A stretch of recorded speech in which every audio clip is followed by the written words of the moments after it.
Nah, gue punya teman yang lain nih. Katanya dia suka berbagi rezeki kepada tukang becak di sekitar rumahnya. Giliran temen gue itu ternyata dicuekin sama tukang becak yang pernah dia bagi.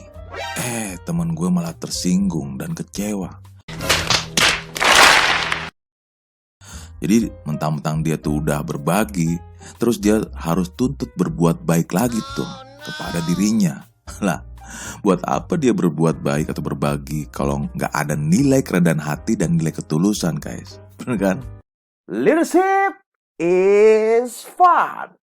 Gue pernah ngobrol-ngobrol sama temen gue. Ceritanya dia curhat sama gue, guys. Kebetulan temen gue ini dari sisi ekonominya termasuk kategori makmur lah. Dan temen gue ini termasuk orang yang baik hati. Dia suka berbagi kepada orang yang membutuhkan. Kebetulan temen gue ini kategori dikenal di komunitasnya yang berbaik hati, guys.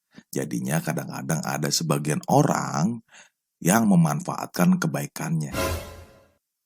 Ada yang datang pura-pura susah dan minta tolong buat anak sekolah. Tapi kalau di Instagram nih, malah orang itu jalan-jalan keluar kota. Jadi temen gue tuh bingung, kok bisa-bisanya minta sumbangan sekolah buat anaknya tapi dia malah rekreasi. Itu dia yang bikin gue bingung. Menarik ya, guys? Nah, sampai teman gue bingung, kira-kira bagaimana ya agar dia bisa memberikan rezekinya kepada orang yang tepat. Teman gue curhat dan berdiskusi ada beberapa pelajaran yang positif yang bisa kita petik, guys.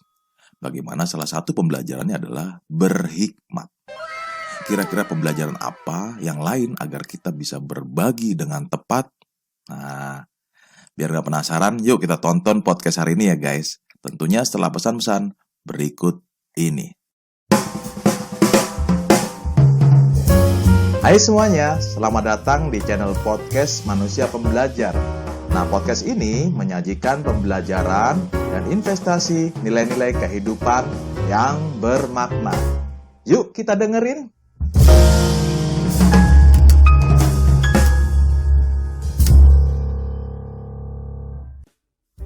Memang dalam berbagi berkat atau rezeki atau zakat kepada orang yang tepat, terutama kepada orang-orang yang ada di sekitar lingkungan kita, guys, tentunya nggak gampang. Artinya ada tantangan tersendiri dan bisa aja nih ada orang yang memanfaatkan kebaikan kita dengan tujuan kesenangan dia sendiri, guys. Dari sini ada beberapa pembelajaran yang kita petik, yaitu yang pertama adalah berhikmat sebelum memberi. Yang kedua, merelakan jika sudah terjadi. Yang ketiga, tetap rendah hati walaupun sudah berbagi. Nah, kita akan kupas pembelajaran apa ya, guys? Nah, pembelajaran yang pertama gini, guys, yaitu berhikmat sebelum memberi. Artinya apa, bro? Artinya gini, guys. Sangat wajar jika kita bingung kira-kira orang mana aja yang akan kita berikan, khususnya yang lebih tepat dan lebih membutuhkan. Dari hasil diskusi dengan teman-teman gue tadi tuh, pembelajarannya sebelum memberikan kebaikan kepada orang lain, kita diminta untuk berdoa kepada Sang Pencipta, mohon petunjuk kepada Sang Pencipta. Kira-kira orang mana yang kita akan berikan. Nah, dari kesaksian sharing teman gue nih, guys, dia pernah bingung untuk berbagi kemana nih. Kemudian dia berdoa mohon hikmat dan petunjuk dari Sang Pencipta. Setelah itu di suatu waktu dia ketemu tangganya dan cuma ngobrol-ngobrol aja sebenarnya. Tapi setelah ngobrol-ngobrol ternyata tangganya itu kena dampak pandemi, guys. Sehingga penghasilannya benar-benar tidak ada sama sekali. Namun tetangga tersebut tidak minta apa-apa sebenarnya. Dia hanya menawarkan jasa untuk membantu menjualkan barang-barang teman gue. Teman gue merasa bahwa ini jawaban dari Tuhan untuk orang yang akan dibantu oleh temen gue, guys. Good job. Nah, menurut gue sih memang misteri ya, guys, yang dimana Sang Pencipta memberikan petunjuk dan jalan yang bisa jadi di luar dugaan kita. Nah, sekarang pembelajaran yang kedua adalah merelakan jika sudah terjadi. Artinya gimana, bro? Artinya gini, guys, namanya orang nih ada yang memanfaatkan kebaikan-kebaikan kita alias salah sasaran, bener kan? Namun jika sudah terjadi atau sudah terlanjur kita berikan rezeki kepada orang yang salah nih, ya mungkin kita bisa kecewa atau kesel. Terus kalau mau ngikutin keselnya, kita bisa ngomelin orang yang memanfaatkan kita.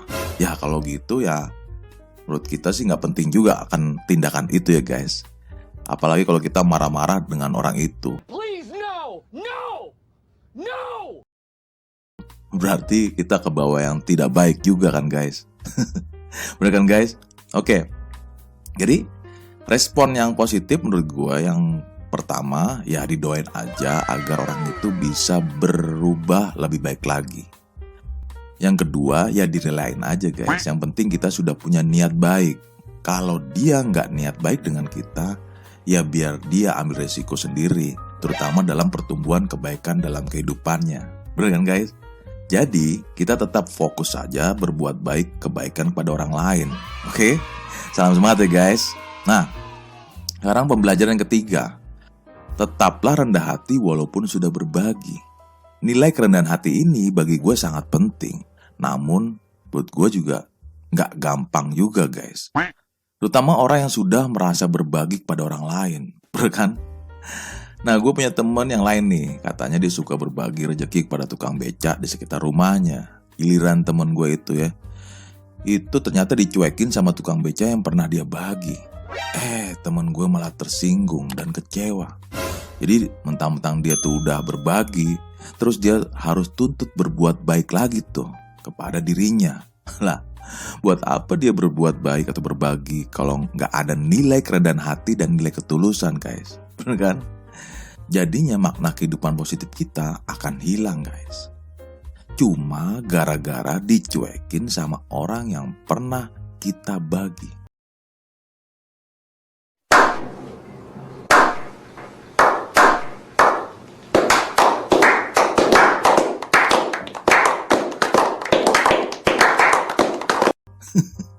Ada-ada aja guys ya. Oke. Sampai sekarang ini gue juga masih belajar bagaimana kita menghidupkan nilai kerendahan hati. Walaupun kita sudah berbagi, itu gak mudah guys. Tapi butuh waktu dan butuh dilatih berulang-ulang. Oke? Nah, pembelajaran seputar berbagi gue ulang ya guys, biar kita lebih semangat dan juga lebih ingat. Oke? Yang pertama, berhikmat sebelum memberi. Yang kedua, merelakan jika sudah terjadi. Yang ketiga, tetap rendah hati walaupun sudah berbagi. Oke, semoga nilai berbagi ini bisa kita sama-sama belajar untuk kita kembangkan dalam kehidupan sehari-hari kita guys. Nah, jika lo mau diskusi atau mau ngobrol-ngobrol seputar nilai berbagi kebaikan, lo bisa hubungi tim Growing. Sehingga gue sebagai temen lo nih, berharap tim Growing akan bisa bantu lo. Nah, lu bisa hubungi tim Growing di link yang udah gue tulis di deskripsi di bawah ini ya guys. Itu saja pembelajaran buat lu dan gue di podcast Inspirasi Growing hari ini. Oke? Salam Growth Mindset Indonesia dan salam Persatuan Indonesia Maju.